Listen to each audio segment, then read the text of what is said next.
But welcome, Tim, Terran, Jeremy. Thanks, guys. Yo. Thanks. I had to log into my account and now I'm in. What is up, chat? How's everyone doing tonight? It's Free Energy Friday, and we're going to be discussing. We have Terran Earthling here, of course, who's going to probably take us down some rabbit holes, and we can analyze some new intelligence and talk about where the whole field is at right now, because we were just talking beforehand. We were meeting and I was like, we got to go live and share some of this, because the arts part stuff that TTSA was floating around, and we got a piece of that stuff, man, and we're welcoming all other labs, any other labs that want to come in and offer their services to the analysis. So no destructive techniques allowed on this very small sample that we have. But again, based on what we're learning from all the physicists and the scientists about these black programs and the real technologies and how the physics of this work, it just doesn't make sense with this bismuth magnesium bilayered material. I think it's other types of layered materials, but it's a different type of physics effect that goes on. And now the question is why was this piece why was that piece rolled out to the community and hyped up as this piece of an alien ship, and then it was going to reveal exotic propulsion technologies? That's a good question for another guest at another time. Perhaps not this audience, but I'm glad that we have Tim here diving down the channel. His channel is Alt Propulsion, guys. Let me bring it up on my screen. So Yeah, and I have some stuff I can share. I have a couple of energy things I just brought up too. I didn't know it was Free Energy Friday, so I have some stuff that's actually relevant. Very nice. Very nice. Yeah, so on the what's new on the Alt Propulsion channel page, we have open mic coming up, of course, tomorrow night, which is Yeah, and I put out a special announcement. Again, I think that we're taking a break from open mic for a while, and we'll probably just do a smaller, just like invite only builders group for people who are actively building things. And then we'll kind of come back to this open mic idea in the future and figure out where it's going. We're going to keep doing the webinars, and like I'm kind of scouring the web for that, so it's going, but and just like, so not to start any conspiracies out there, it's nothing like a suppression of it going private a little bit. Just there was some bad actors porn bombed one of the Apex, and now had to close it off to the public a bit and restructure and not risk. God, remember that? Right? That was we had some well, the thing is, right, when you're doing real research and you're putting real information out there, you're not going to get a lot of views. You're not going to get boosted on these any kind of big channels or real networks and stuff. And it's kind of like the way that Hollywood has historically gotten information out is by kind of sneaking little bits and pieces of information into different movies and stuff. Well, Jeremy, if I could speak to that, I don't want to name names, but we're all like on YouTube and we've all got different channels and stuff. And when you look at who some of the biggest YouTubers are, they're speaking to like entertainment value. Maybe that's the way to put it. They're speaking to a really wide general audience. They're doing stuff that like they don't go that in depth, and and so like especially with some of the UFO stuff that's been going on lately, you look at who like the biggest people are, and they're really catering to the culture. They're not going in depth. And so what those people are not doing is like on your channel on AlienScientist, you'll do like a 2-hour drill down on documents, and you'll run through like detail after detail after detail, right? And I think that like there's there's this limitation. I think it's cultural, where if you dig in past a certain point, people just can't follow it, you know? Yeah, they'll like it's hard to like get a conversational value out of when you're deep down the rabbit hole as we go, you know? So that, yeah, I mean, but then the flip side of that is like it has more long-term value, and there's some interesting changes too. I just found this tool called exemplary.ai, and it will go through like it'll go through like a 6-hour podcast and pull out key points. And it's not perfect, but it's pretty darn good, right? And so you give that a couple of years, and like all of that material that you put up there, that would be really sweet to be able to see that searchable, you know? For sure. And it just Yep. keeps No, developing. historians are going to be pouring over this like a gold mine, even though it's one of those things. It's like all the great artists were poor and starving in their time, like burning their own paintings to like stay warm in the winter, and only like after they're all gone is like they're appreciated.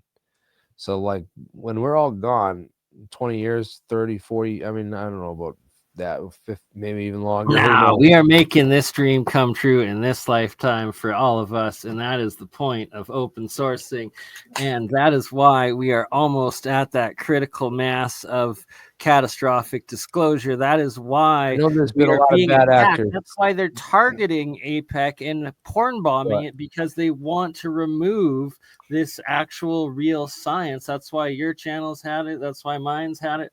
That's why I lost my first channel. Same thing happened. Yeah. It's targeted because they're afraid of the open source of this information coming out. Right. I had an idea the other day. Well, I've had it before, but like it would be cool. You know what would be cool? Like if our community could do like a TED conference, you know? Like the thing that would be so much to pull off. I mean, that would not be easy to pull off, but like that, and Yeah, that well, goes to we could sign up for. My cousin like used to do the booking for TEDx or something, so I should figure that out. You get on TEDx first, and then they invite you to TED. But yeah, we could put it. We should. I should put like an updated presentation together on Make an APEC TED. Right. Jeremy, you could do that if you did a top 10 for like the topics that you've done. You've done so many shows that drill down so deep. If you did like if you went through your top shows, you could easily put together a couple of TED Talks, right? I mean, you could put together like remember the meta material? You did one of meta materials, dude. Even something like that, you could do an amazing TED Talk. Yeah. Just clarify all the reality versus some of the myth and all the other facts about them, because it'd be great. It'd be great to do that. But the Jason group, so DARPA in 2002, DARPA decided to cut its ties with Jason, and DARPA used to be one of Jason's primary sponsors, and then so the Jason group was what was basically the government's private group of scientists that do what we do, but it was like the top. It was like they were very restrictive about who they let in the group, so they didn't have this problem of just people that didn't know anything interrupting the discussions. Yeah. And that was a great idea. That was what we were hoping to kind of set up with this group. And of course, a lot of good people get scooped up, and they can't like just rely on doing the research and putting this stuff out there for free. At some point, there's got to be a trade-off monetarily with everything, to stay alive and buy food and pay rent. So I don't know. It's the whole idea of this Jason advisory group being so crucial to what we were doing with pushing the science forward. That's kind of what we need to the kind of the model we need to model APEC around in the going forward. I think it needs to be much more selective. The open mics are fun, but yeah, it's kind of like the spaces on X. There's always these people that join, and then they just flood the conversation with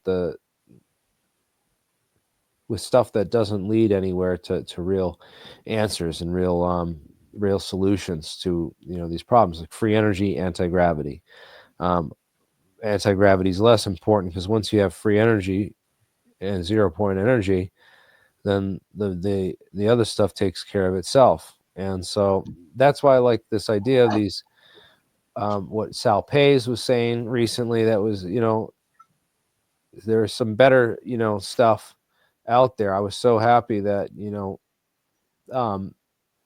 7 days ago, and this has only gotten 179,000 views, and this is terrible. It's because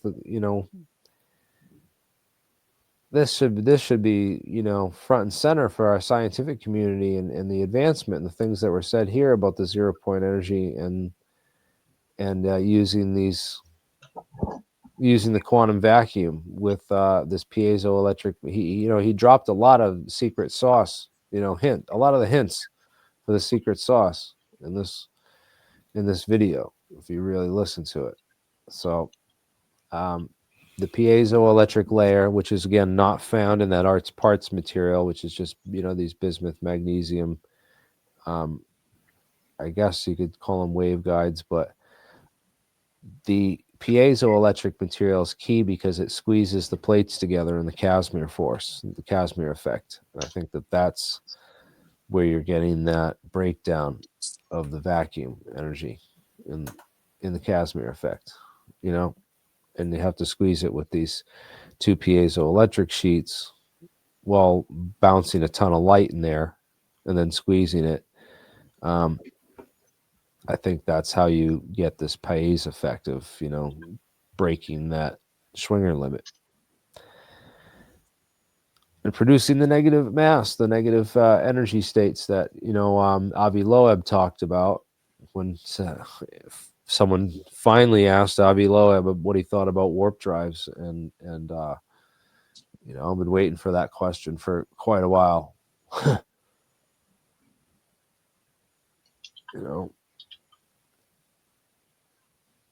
Anyways, what's new with alt propulsion? What's your favorite interview that you've done so far this year, Tim? Well, again, I've got my channel, my interviews channel, right? And I do a pretty wide swath, I guess, a lot of different topics. And then there's alt propulsion, and I'm working on scheduling alt propulsion. So that's I've got folks kind of lined up there, and I'm still working through that. This time of year, it starts out really slow. It's like pulling teeth, and then you get into summer and everybody's like, yeah, I want to do something. I'm like, okay, where were you 6 months ago? But yeah. If you want, I can do a screen share real quick. Yeah, I think a lot of people are really burnt out too right now, just because of all the insanity in the mainstream. That it's obviously that the counterintelligence really ramped up when the Trump administration came in. Then they really want to set the tone for the new administration, so that people are as confused as hell about what's going on. And what are your thoughts on that recent announcement from the FAA about the drones in New Jersey? Okay, sorry, there we go. Oops, sorry, but it's not going to let me share the whole window. So okay, there, you know what, so I'll start with the energy one. I'm working on this one right now, and again, sorry, I have to juggle my windows around. So this story just came out. It was Brian Josephson, right, Nobel laureate, and then Dave Nagel, and then some other fusion folks. They just wrote a big letter promoting cold fusion, and it hit the Guardian. So I'm kind of excited about that, because it could be, we'll see cold fusion back in the news. And then the guys who told me about this, Okay, I don't have the URL anymore. Was the ENG8 energy. And so let me at least point them out for folks, so that way you guys can check them out. And I think they did just do a presentation at APEC. There we go. Okay. And then there was another fellow also, and I don't have his website. He just did a presentation also. And so it's all LENR, right? These guys had a flame. It was like a flame burning that was doing like cold fusion stuff. So I just think it's interesting that we're starting to see cold fusion hit the news again. I hope it moves amazing. forward. In terms of stuff that I could run you through this really quick. I'm working on consciousness stuff right now. If you guys haven't seen it, and I hope this isn't too repetitive. So this is the Global Consciousness Project. So Roger Nelson started this in 1998. Basically, a reverse biased Zener diode, 4 of them in parallel. It's a quantum random process that feeds a random number generator to generate what he calls like a truly random signal, right? And it's like, and then there's 4 of them, so you get this averaging. So it's like random, random, random.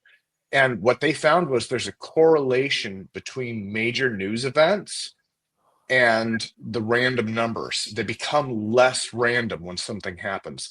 So like Christmas and New Year's, right? They become less random, but also stuff like September 11th or the invasion of Iraq.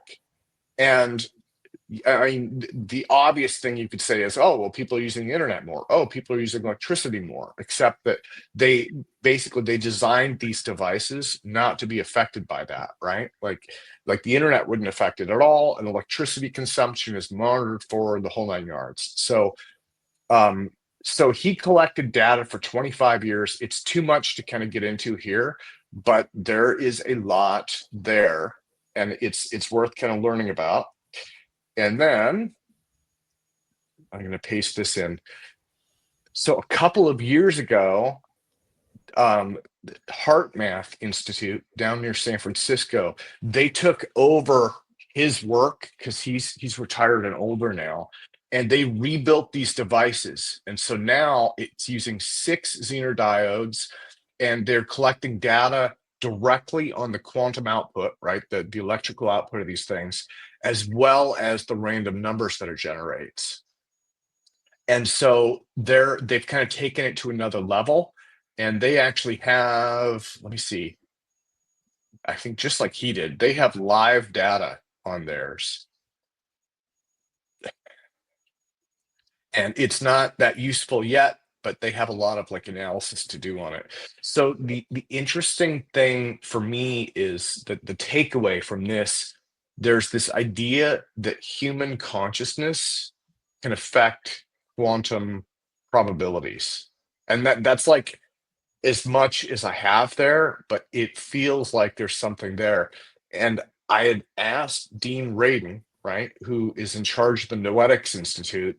He approached this from a different perspective, and he has said the same thing. He said it's not very much, but it's statistically significant. Human consciousness somehow can affect quantum probabilities. So I wanted to put those out there.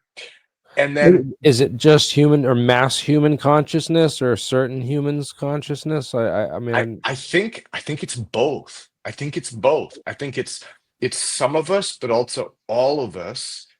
And this would be an interesting time to run just some mass social experiments now that we've got everyone interested in these sort of psychic powers and developments. Let's one of the tests I wanted to do is, how about my cat? well, let me, if it's okay, let me show you a couple associated. Michael, I think your cat has extraordinary. Remember the cat from space movie?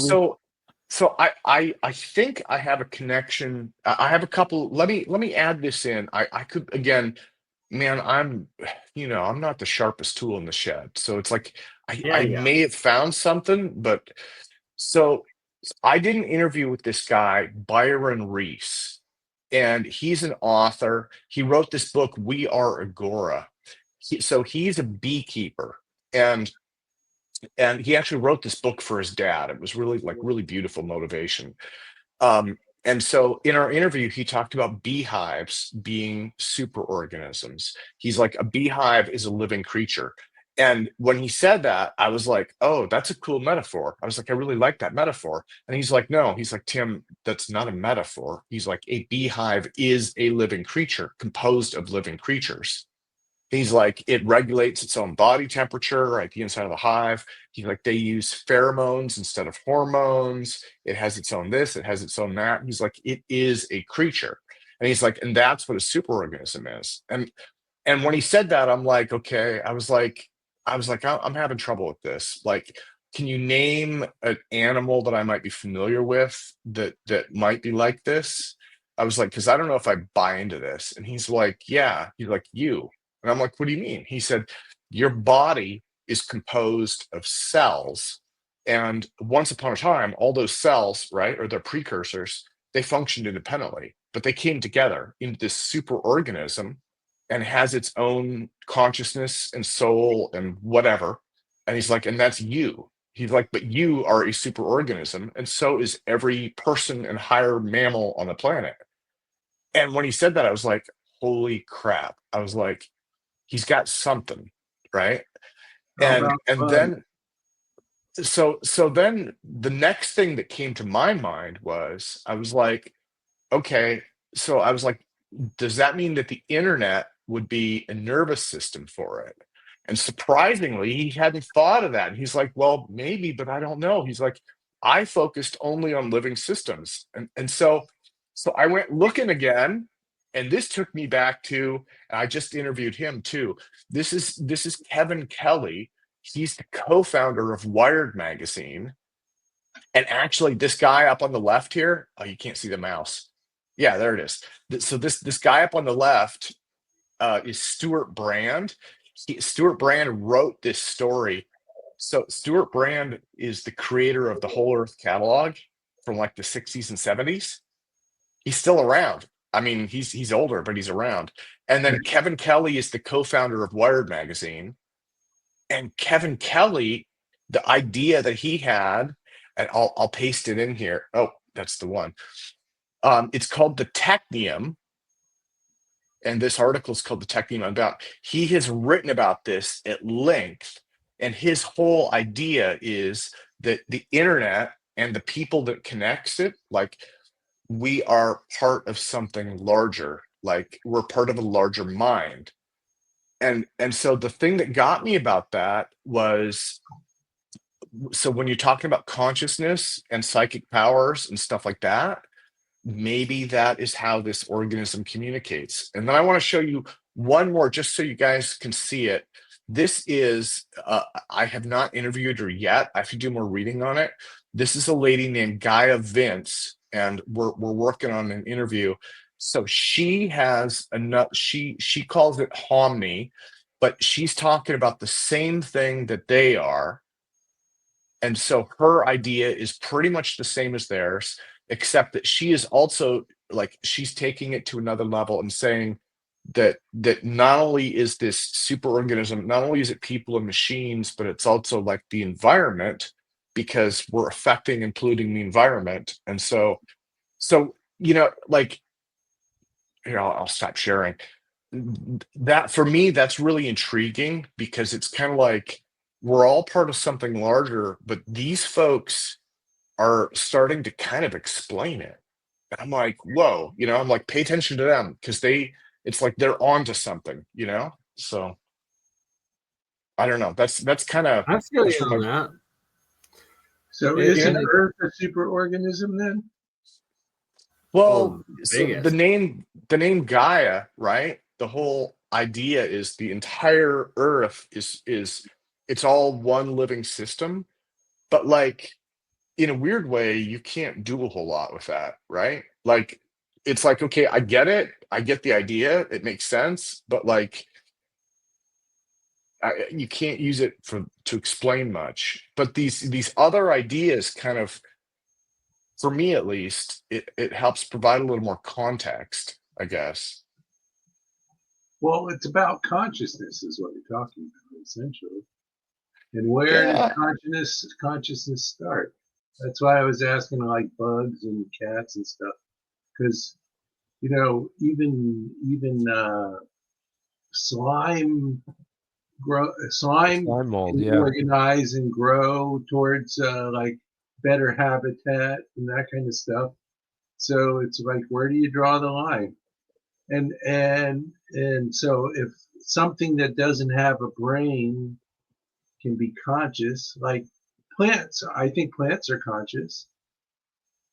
Evolution.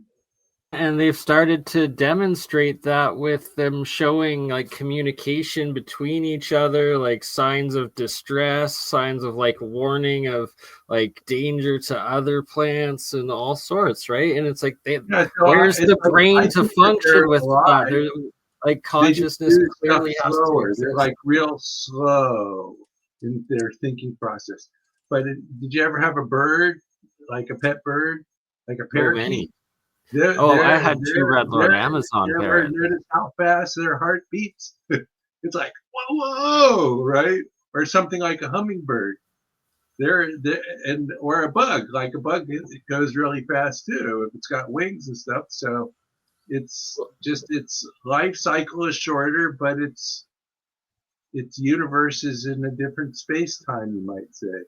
I fully agree with that, Michael Boyd. I've actually like pondered that and come up with that same like idea and theory over the years of actually growing up with 2 red lord Amazon parrots, as well as like I worked at a pet store in the fish and reptiles, so I ended up with like tarantulas, with fish, with geckos, all sorts of stuff. Birds are what dinosaurs became. They used to be the dinosaurs. When we see dinosaurs like T-Rex, imagine T-Rex with a nice bunch of feathers of all colors and stuff.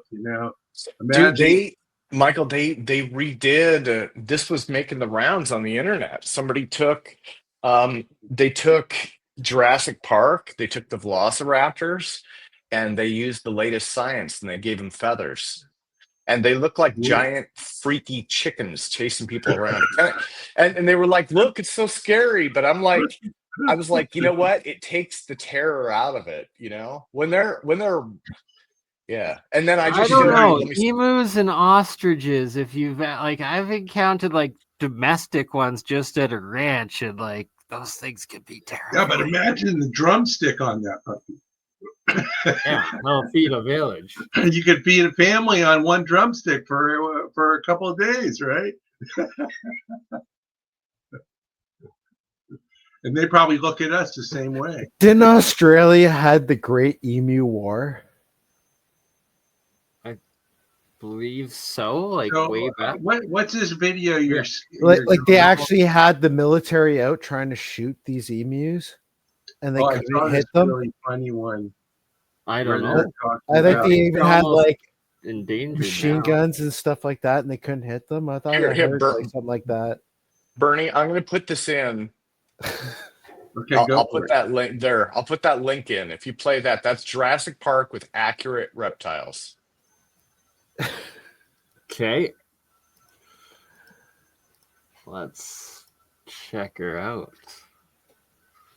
You got it, Jeremy?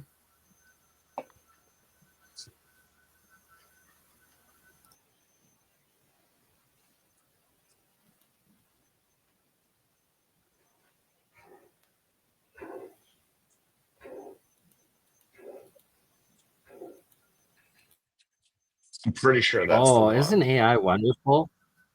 It's like the actual movie, but with feathers. Wait a minute, that's not the right that's one. furry. No, it's furry. Is it? It's looking like a feathered furried animal. Hang on, I'm gonna have to. Oh wait, see what it looks like when it comes in. It's got feathers. That's not the one I saw on Facebook, though. The one I saw on Facebook was ridiculous. Kind of like a crow. Okay, I don't know. That's not the one I saw, but yeah, it's also slightly ridiculous. Oh yeah, it does look like a giant crow.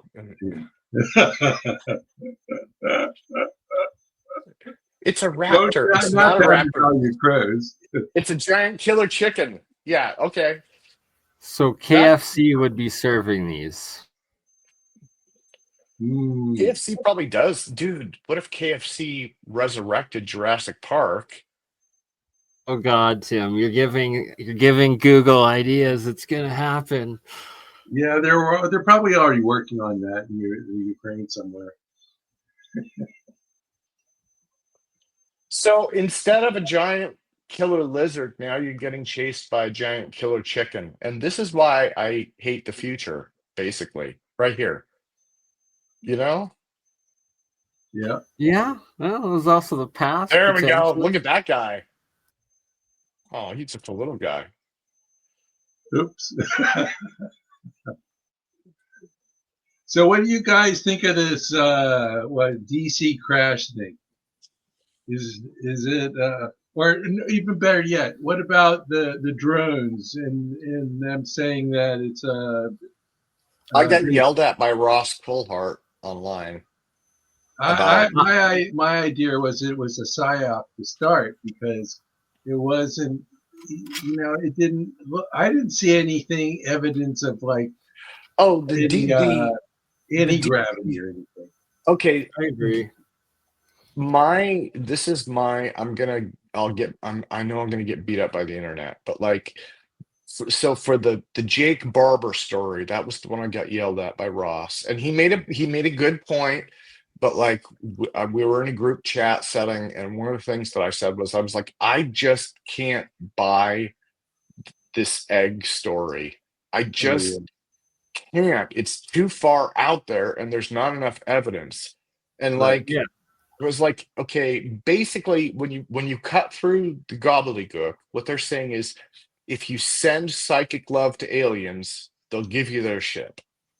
And I'm And like, now apparently it's gay psychic love. Like what? Left-handed gay psychic. Left, yeah, left-handed. left hand. Like just No, that's some weird stuff, man. wait, how is it And gay it's psychic also love? this whole thing. If there's anything here, evolved him. it's a child abuse issue because he's talking about children being recruited into these psychic programs, and these being, if children are being brought into They're programs getting with the paid, is government what so I that they have heard. psychic powers, I think that needs to be investigated, like I for mean, child abuse.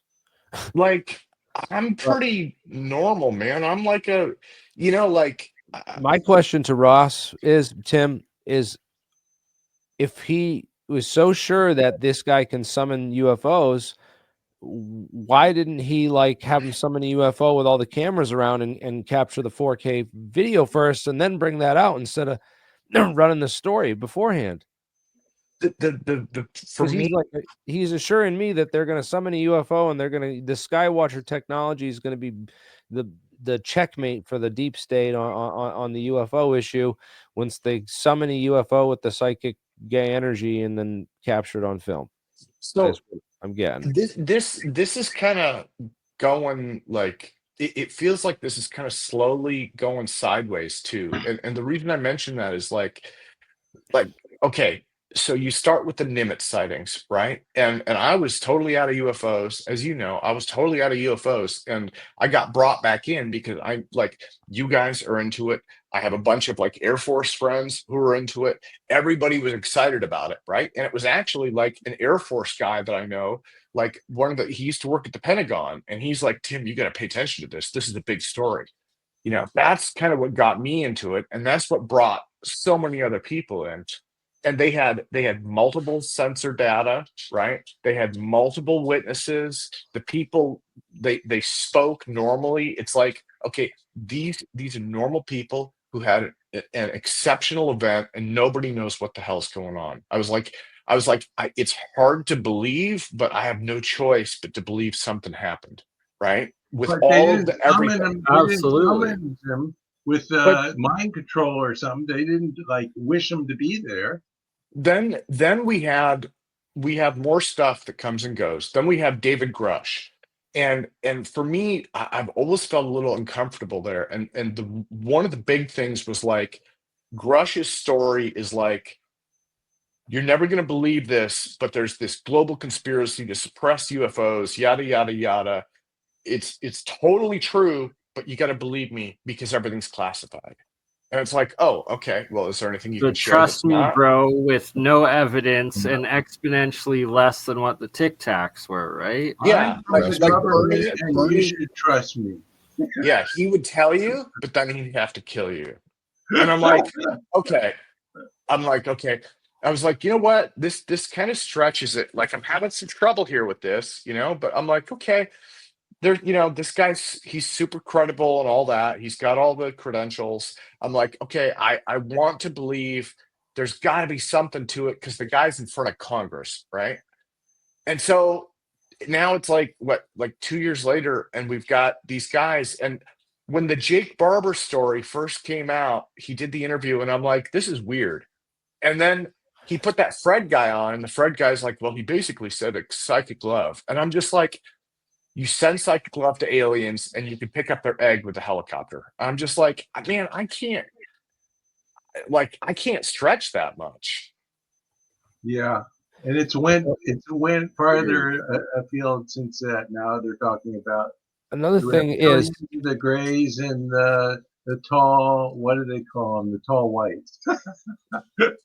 I really respect Ross Coulthart too, and I met him at the SCU conference, and like he is the real deal. I mean, it's some people, like when you turn the camera off, some people are totally different. That's not him. Like when the camera is off and he's sitting around, he was at that conference. He sat there for like 2 nights talking to folks. Who's that? Mike Herrera? Ross Coulthart. So Ross what Coulthart. was he feeling? What was he feeling annoyed about that you were talking to him about? Because I said, because I was like, I just can't believe this. And he was like, Tim, he's like, he's like, you're ill informed. And I admitted to that. I was like, that's true. I was like, and the part that gets me is there is this part of me that's like, okay, he really cares. He is not a fake person. I know he cares. Like when you see him on YouTube doing those interviews and he acts like he cares, I saw him in person. That's him. This is like a big issue for him. He's not fake. And I know, so but I'm he fell for some real weird stuff, man. I just feel like he was taken advantage of because he's not seeing it, man. I don't know. Yeah. Anyways, It could be. I don't got know. this report. It says Jake Barber claims he was sent to this event, a Greer event in June 2023 by his employer to collect whistleblowers and report them to the FBI and get them arrested. Which is weird, man. So like, I really feel like when these big whistleblowers come out with this bullshit stories, it's like a whistleblower trap because they want, like, the real people are like watching this like, no, this is bullshit, and I need to. Yeah, and even when the real people see this, they must be like, I don't know. I really wonder. Whistleblower is a trick word. A whistleblower in my mind is Edward Snowden, some guy hiding out in Russia. Okay. Well, that's a good, that's a good point. I mean, and Snowden had to flee the country, right? Right. So he's not getting up there and saying, I'm a former intelligence community employee. He's not on Rogan. No, he's not. Fully agree with that. So it's like it's like the whole thing about the before the election, they had all the big thing was the drones, so-called drones, and then Trump got in there and did an announcement, said, "Oh, it's all a psyop." Right. Well, and then it was like, PSA okay. approved. And I was saying that from the beginning. It's like there's everybody no way they would like, allow them to fly over. He let the cat out of the bag. It's like people were all upset, and it's like, what's my whole issue is it's like we've been hearing this drip about disclosure. How many years now has this been going on? And the source we're relying on is the government. And the only time that anything ever really came out was back in 2017 when they let those 3 videos come out. And there has been nothing that's come out since then that is anything that's a threat to anybody. If I was being really paranoid, Michael, if I was being super paranoid, I would say this is the Grand Tour. And if I understand correctly, these guys, because I think didn't Stephen Greer claim these guys as some of his witnesses? If you'll notice, when Stephen Greer comes forward, when he does a presentation, he has some of the most outlandish stuff out there. If he is the voice of UFO disclosure, it wouldn't surprise me that he's being targeted by the Grand Tour. But and again, this grand, for anybody who hasn't heard that term, I'm confused. What do you mean targeted? okay, so who's targeting Greer? the idea behind the Grand Tour is this, right? And this, I didn't make that term up. It came out of a series of books I read. But it's okay if you have somebody who sees something they're not supposed to, right? Like, let's say you see a UFO landed at a base and you're not supposed to see that. Okay. Well, what happens if you disappear them? People are going to ask questions, right? So instead of disappearing them, you make up a story so outlandish that no one will ever believe it, and you show it to them. And so this idea behind the Grand Tour was like, all right, you've seen this. Now we're gonna show you the real deal. Like, this is what they did to Tom DeLonge. This is exactly what they did to Tom DeLonge when he's like, they brought me in a skiff, man. They sat me down and they, yeah, and so like they take you into the underground base, and they show you. You sign an NDA and a non-disclosure agreement, and you sign another thing called a non-disparagement agreement. Okay. Well, and what a non-disparagement agreement means is you can't say anything bad about the other people, or in this case. No, the idea behind the Grand Tour was like the idea behind it was they show you so much complete bull crap that if you do talk, no one will ever believe you. And so you go into the underground base and like, here are the reptilians. Here's Hitler's head in a jar. Here's JFK on life support. And they're like, you look at this guy who was friends with John Lear, who was already in trouble with Area 51 security for poking around there and taking pictures of a Russian MiG out on the tarmac. And is the reason they started having to have security at the base, because John Lear was the guy putting it on the map. And then, John Lear meets Bob Lazar, and then a couple months later, Bob applies for a job out there, and then suddenly he's brought out there for a month and shown all these folders and all this stuff. Mm-hmm. And yeah, it makes a lot of sense. Is it true he was a janitor? He's at work for Rick Meyer Corporation as an electronics technician. So my first job was the Peer Institute of Theoretical Physics at UCSB. Okay, well, our new guy, Jake Barber, was a helicopter mechanic. Right? That was his cover, though. The worst cover you could ever have in the Air Force. But that was his cover for his real. That was his cover. His real job was helicopter pilot. So I don't know. I'm just like, to me, this doesn't. And then the other thing that really got me is there was another story that put out about Jake Barber. He was a karate instructor that was in some of these other videos on News Nation and a previous thing, because he taught a class on how to protect his daughter from Taylor Swift bullies. And I was just like, well, this is people that like don't like what's in the mainstream, and I don't know. It's just a weird psychological. Yeah, thing. but at least he didn't kill anyone, did he? No, but he did say on the special with Jesse Michaels, he said that if someone tries to come to his house would be the wrong house to come to. And I'm like, there it is. There it is. It's the threat to the world. Okay. Bring it on. I'll kick your ass. I'm like, I don't know. Okay. Like, so yeah, I think it's kind of lost its credibility is what it's to me, and they could summon a UFO and do it repeatedly, that would give them credibility, and they'd be the next big thing. And if we could all, this is a good test. If we could all come together on the same day and say we're all going to focus our psychic energy at once to fuck up these random number generators and also summon a UFO, that would be amazing. If we could prove that this happens or this is real, then there might be something there.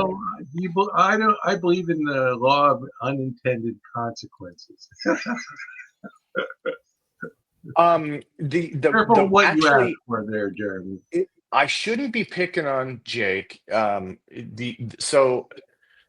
one that got me, and I could be wrong here, but like this Immaculate constellation, wasn't that BS? Wasn't that disproven? But then, like, I'd heard that was, this is what I'd heard. I'd heard that was like basically like a urban legend, ghost story. It was faked evidence, but then it was in that congressional meeting, that congressional hearing last year, and that lady I don't remember what that senator, Congress lady, Nancy I don't remember Mace. who it was. Over and over, she's like, Immaculate constellation, and I had that same feeling. I'm like, these people are being fed crap. And I don't know anything about Immaculate constellation, but I had heard just prior to that, like, what is Immaculate? I missed that one. What is it? This came from originally, Immaculate Deception was a movie that he was going to produce on John Lear, and it's on his page. So this stuff came from John Lear. This is all John Lear, the CIA pilot, Okay, Immaculate constellation is it's testimony. It came from Michael Schellenberger and retired. Yeah, but originally, I'm saying Michael Schellenberger just got in. He's like this new anti-censorship guy trying to get thinking that Jeremy Corbell is part of the truth movement of that UFOs. one where Jeremy Corbell had the meltdown because Senator Mace said something to the effect that that Michael Schellenberg gave her was her source instead of Jeremy Corbell. No, maybe it's not Jeremy Corbell. Yeah, no, you're right on that, Michael. I remember that's the exact case. So Corbell. All I remember is this dude was having a meltdown about how. I mean, my feeling is like, as I think that the general public is gonna get completely turned off to this. I mean, that's their whole intention. That is the plan. Right? I think that's the plan. That's what these people are doing. I think that there's that the people who hide these real programs they're worth billions of dollars in contracts with these government agencies. Can pay a couple $100,000 salary to people like this who will gladly take the job and not even realize it. Yeah, but we got something over. We got something more powerful than they do. Okay, you should ask yourself what. We're not doing it for money. We're doing it for love. So that's all mushed out. That's where the power is. These guys are just trying to turn the backpack slap. It's like sit back and watch the show, or we can make the show.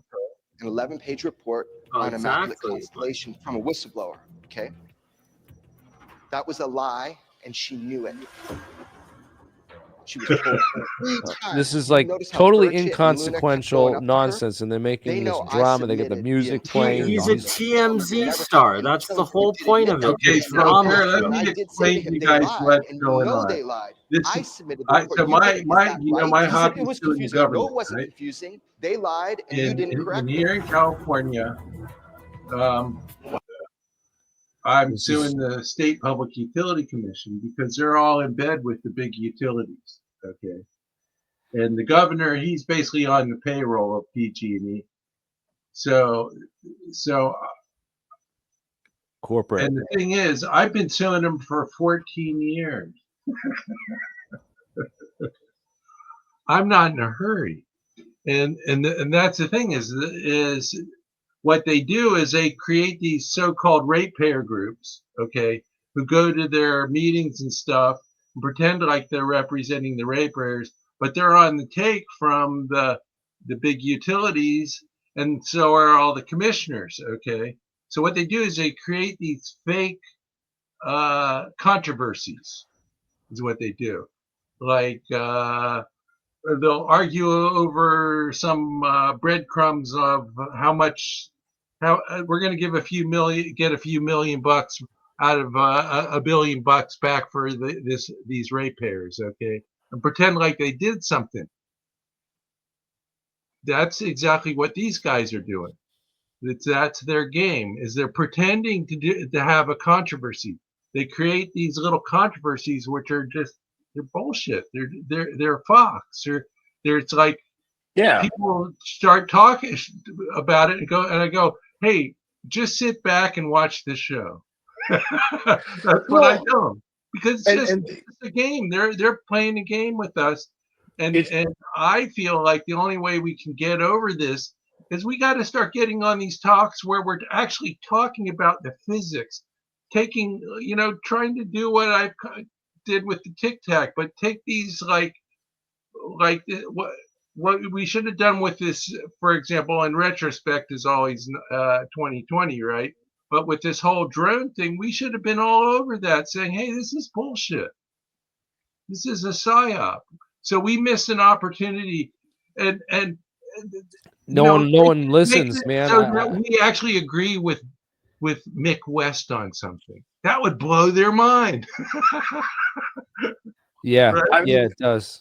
Well, we get called shills by these people too, that they use that against us if we agree. Like I lost a whole bunch of people when I spoke out about, and I agree with Mick West about the EID Mubarak party balloons that were Jeremy Corbell was telling everyone was an alien jellyfish flying over Baghdad, Right. So it's like you like can't the win. stigma is so it's like the government is building the stigma up. They're making the stigma stronger, and what needs to overcome that stigma is to talk about science, talk about what's really going on in the science and what people should be looking for if they want to see real stuff. It's like 99.9% of the stuff we look at isn't artificial, it's natural, right? Well, the other thing is like, again, like I'm a single parent, I've got like a pile of laundry I gotta fold and a sink full of dishes that I gotta do. That's like real. And most people out there, you should right? get a dishwasher, dude. You guys have the same thing. It's like, you wake up, you've got stuff you have to get done during the day. That's real. And I'm into UFOs, I'm into consciousness, but like this whole where the direction this is going, I'm like, this is too unreal for me. Like I need something that fits with sink full of dishes, pile of laundry, I could stretch a little bit, but like it's just getting too unreal for me. It's not healthy. It's not healthy. Okay, that's the issue. Is if it takes over your life, it's not healthy. It's bad for you. So what it is it's got to be. It's like don't go too fast. It's kind of like I always say. Okay, there's this wave coming through. It's like wave mechanics. Okay, do we want to be on the trough or the peak? No, we want to ride the wave as it comes through. And so that's what we're doing is we're watching this bullshit and not reacting, not getting ahead of it. So, but failure's not an option. It's a learning experience, right? So this is just the first wave. It's gonna come through again and again and again. So we got to learn how to ride the wave and get on top of it. That's what I'm saying. Well, this is it, Michael. What if we're all wrong and this psychic stuff is real? Let's do it. What we really need to do is set up a test globally that we all can do. I would like to put I've always wanted to take a balloon and fill it up with just ever like let out just enough helium so that it's perfectly buoyant. You ever done that with a balloon? And what if we do that? We get a balloon, we get a constant temperature in a monitored room, and then we have everyone tune in and focus on the balloon with their psychic powers and try to make it move up. Well, I think a more realistic thing is to look at like what they do in remote viewing. If you want to and remote viewing. We'll do a remote do viewing test. We'll do viewing telekinesis. We'll do all the where you basically have actual targets where you get remote viewing, and it's this kind of thing where you do it over and over again, and you see if it gets better, because it's like I said, you got to learn. It's a learning thing. We gotta fail a whole lot of times to get it right. That's how humans think. Because I want to be proven wrong on this, and this is our chat. This is like our scientific challenge to the Ross Coulthart, the Jake Barbers, and the psychic egg people of the world, and all the gay left-handed men out there. Yeah, I don't. That part I don't understand, but maybe I missed. It's a recent development in the second. I think it was on the Joe Rogan podcast that part came out, or what was. So it kind of brings me back to that unintended consequence thing. The problem is the test, and the way you do the test, the bias is always going to be a problem when you're doing that kind of test. No, it's Jeremy mentioned it. There's some development in this story that I missed. You were talking about like some kind of pedophilia thing that's coming out now. Well, the children are no, it's not. It's child abuse. No, he was saying it was child abuse to be like taking these kids and locking them up and making them work. Use the P word. I just they say they're locking kids up and then telling them that they have psychic powers and then doing brain experiments with them and then they go home to you. And they also say that they've been in this government program all day. Well, here's the thing: is that the gay left-handed thing's a joke, because if you statistically look at psychics, they're mostly women who have had early childhood trauma, and so what a part of this thing was to take these children in and give them early childhood trauma, and then do the experiments to see if that helped increase their psychic abilities somehow. So that's like the real thing.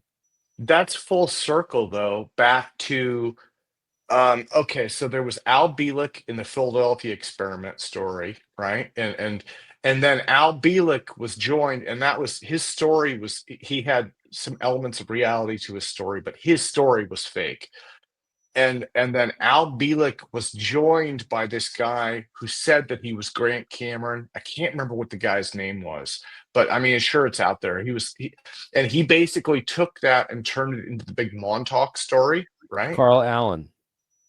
No, this was a guy. This was a different guy. He was famous for a couple of years in the 90s, and then he got arrested for pedophilia. But part of the story he was telling was training children as psychics. So not Sterling Allen. No, this was a different guy. Let me find his name. Duncan Cameron? Maybe. Preston Nichols? No, Preston I don't know. Nichols. Preston Nichols. Yeah. Yeah. Yep. So that comes full circle. And in Preston's case, if I never heard the details, but I heard that he was arrested for some kind of child something. I don't know. So. Yeah, well, if that's what you got to do to summon the aliens, then I'm against it. So I'm gonna end on that note, because I have real life dishes and other stuff to do and take care of, and I want to get out of this damn monkey suit. I just went laundry too. I like your monkey suit, just so you know. You look like I like your monkey suit. A Men in Black suit. And that's what I want to do that one time where we all get dressed up in black and show up to something. That's one of my what do you call it? My bucket list items. Looking dapper at an event. Right? Just like show up to some meeting. A bunch of government employees are there just showing up, and we're all in black suits and ties. You have a nice suit. You have a nice suit. You get the 1950s G-Man thing going on. So. Yes, He this is is a the Blues Blues brother. Brothers, man. I went to the Jim Belushi event tonight, and Oh, that's cool. I love the Blues Brothers, man. I got Especially his autograph. Look. Oh, that's awesome, dude. To I like Alien the nun. Scientist. Remember the nun in the Blues Brothers? The Catholic nun? Yeah. Oh, Great. I did. I don't know if you want to see the photos. I can put them up if you want. Go ahead. Here, okay. Later, guys. Let me. I'm gonna jump out. Take care. Okay. Yeah. We'll, Okay. just see this and then we'll shut her down. Okay. Yeah, Bernie, put it on up and I'll Yep. scroll through them for you. There we go. He mentioned the Blues Brothers. So this is, let me see. Yeah, I'll just do that. That's easier. I was able to go to San Francisco. So this, and I went to Cafe Trieste and City Lights Bookstore and Jack Kerouac Alley. So this is City Lights. So, you know, Jack Sarfati, right? He's always talking about these guys. Oh yeah. So I made, okay. So City Lights Bookstore right here was started by Lawrence Ferlinghetti, who's like a Nobel poet laureate, I guess. And then this is Jack Kerouac Alley. I was there with Jared. We took selfies because what else do you do? That's awesome. And then, so this is in the bookstore. I'm just scrolling through real quick. This is the Cafe Trieste that Jack was always talking about. And yeah, and so that's, I just wanted to show you. But the downside to this, I'll stop sharing real quick. The thing that got me was I thought that this would be like really high-end touristy, you know, and I was really bummed out. So that North Beach area is like really kind of going downhill. Like, I mean, there's a lot of history to it, right? It's a cool little coffee shop, it's a cool little bookstore, but like that area is not like high end. You know what I mean? Not Like it's safe really, anymore. Yeah, well, yeah, it's the cities was hurt very much epidemics. economically by COVID. It really took a hit. And part of the problem was that when people started working from home, all of a sudden the people, why spend like a 1-bedroom apartment in San Francisco? The median price is $3,100. Okay? yeah. San Jose, for example, which is is in the heart of Silicon Valley, is like $2,600. So it's like $500 just to be in San Jose than it is to be. But in $3,100 rent range, there's no way in hell you'll buy property there. Even if you're a millionaire, you can't afford to buy a house. Okay. I noticed a couple of things while we were there. It's and we used the map tool, right? Like the driving map, you know, the navigation.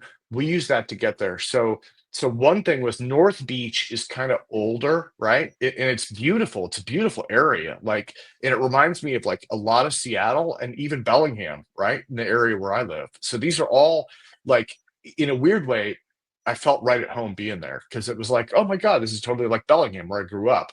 But like the two things that jumped out at me were you have to go through downtown to get there, I guess, or at least that's the way that it sent us. And that downtown, their traffic is hosed. I mean, it's bad. And so I had this feeling that like the growth in the urban center made it really difficult to get there. And that might be one reason it's run down. And then the other part that got me was the difference between like Bellingham and it's like, I mean, pardon my French, but it's asses and elbows. I mean, like there were no parking spots anywhere, just on the road. I mean, none. Like we drove around for like half an hour. We're just driving around. Finally, somebody pulls out. And we're like, oh, you grab that one. I mean, and this is not the nice part of town, right? This is kind of run down. And Well, it was just like, next time you come, let me know, and I'll tell you where the really not where the public housing is, but the parking is free. Okay, and I know because see, I go to the government, like I told you, I see the California Public Utility Commission. They're right in the middle. They're like across from City Hall. Okay, and so, but I have to park there for the whole day. I don't park near the downtown. I go all the way out to where the public housing is, and I park there. Okay. Are you in the key is you got to make sure you don't park on a street that has street sweeping going on that day, or your car will get towed. Michael, are you in the Bay Area? I thought you were down south. I live in Santa Cruz, which is the north end of the Monterey Bay, not the San Francisco Bay. Okay. Yeah. Well, that's not as crowded though. That's out near Silmar, right? It's about 70. I think it's like 70 miles to San Francisco from where I am. So I can drive there, but like I said, parking is a racket. Literally, it's a racket. One time my car got towed, and my friend used to be a cab driver, and he said, just wait a month and go to the auction. And I go, auction? What auction? He goes, oh, well, they sell your car. After 30 days, they sell your car, okay? And you can go buy it at the auction. So I did. And I bought my car back for like $200 at the auction. I mean, they broke in the window to get in, and I'm just saying, it's a racket. Well, we went out to Silmar, so we were out near Monterey, but that area out there. Oh, right? Silmar, yeah. Uh-huh. Yeah, I mean, that's like, it's not as dense. The San Francisco, what got me about that was it felt overgrown. It's just like, you know what I mean? Like, I don't know what you about San Francisco is. So what's going on is it's lost its economic heart. What happened in the other thing that I didn't really talk about when COVID hit, all these people that were working in these high-rise buildings in San Francisco, they decided they didn't want to work there anymore, and they left. Okay, and then the whole neighborhoods just started going down. More drugs, more houseless people living on the streets, and like big companies like Twitter packed up their bags and left. Some of the big shopping, a bunch of the stores, like big chain stores, they started shutting down because of all the theft in the stores, and they had to have so much security. They were losing money, and so now there's like over 50% vacancy rate in the commercial real estate. So they got all these empty office buildings, okay, and they're not lowering the rents. Obviously, if it's $3,100 a month, it hasn't passed on. So the tax base is going. So when those companies go, and the more affluent part of the population goes away, the tax base is gone. Yeah. So now they don't have the money to do the basic stuff, right? So it's a vicious circle. Now they just got a new mayor though, who's like business person. So they may turn it around. I hope so. Yeah, it'll be interesting. It'll be interesting to see. I mean, and I don't mean to sound critical. For me, it was kind of a trip because again, I grew up in the Bellingham area, and these were like, I really felt this comparison. It's like Bellingham, for anybody who's been through Bellingham, it was like Bellingham, Seattle, San Francisco. I was like, there's a commonality there. Bellingham doesn't have the high rises, of course, but they were all built in the same time period. They're all built around the coast. They're all kind of these cowboy cities from the, I'm like. So in 74, my older brother Francis was living on Ashbury Street. And I could walk. It was like 2 blocks up from Haight, where Haight Street. Okay, yeah. In Ashbury, right? And this is like right after the summer. '68 was like the summer of love. It was like hippies everywhere, but it wasn't run down. There, I remember going by like the Jefferson Airplane House, and it was all purple and everything. These old Victorians, they would paint them up with all these different colors and stuff. I remember, seeing all that stuff, and it was like beautiful. It was a whole different vibe. But now you go there, and that vibe is gone. It's not. If I'm able to go back, I'll hit Haight-Ashbury. I'll get some photos. I mean, so it's been fun, guys. I appreciate your invite. So for sure. And yes, sorry, I got to shut it down as I'm running late to go pick up a friend from the airport.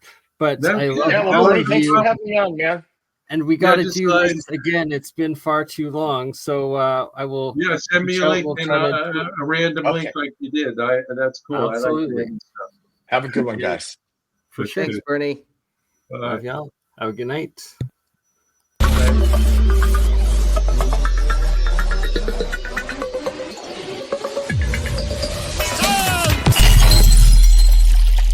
You crazy mother. Yeah.